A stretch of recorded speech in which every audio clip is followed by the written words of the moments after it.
সকালের ব্রেকফাস্ট ডাল ঢোকলি।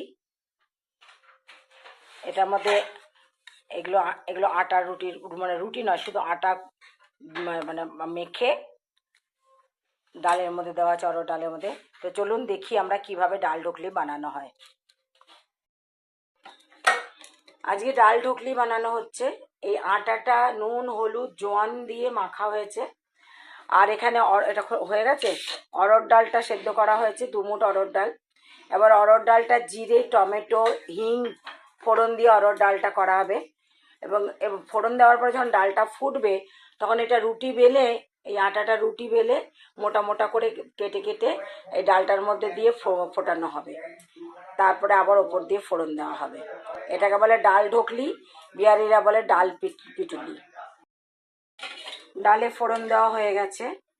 এই ডালটা না ঘোটে না, ডালটা একটু গোটা গোটা মানে এরকমই থাকবে। আর এই যে এখানে এই দেখুন ঢোকলিগুলো বানানো হয়েছে, ঠিক আছে। এগুলো আরও ছোটও করা যায়।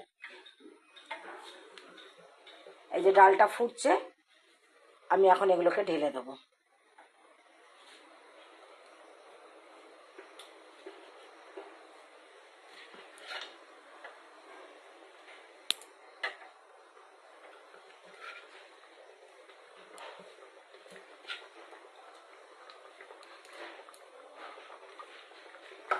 এগুলো দেওয়ার পরে আর নাড়া যাবে না, এগুলো দেওয়ার পরে নাড়া যাবে না। বাকিগুলো দাও, আশার দিকে দিয়ে দাও। বাকিগুলো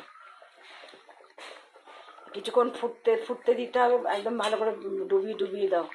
কিছুক্ষণ ফুটতে দিতে হবে। এখন নাড়লে চলবে না। এটা হচ্ছে একটা সম্পূর্ণ আহার, মানে কি আর কিছু দরকার পড়ছে না, আর কিছু তরকারি বা রুটি করে, এটার মধ্যে আটাও রয়েছে ডালও রয়েছে, আর কিছু জিনিসের দরকার পড়ছে না।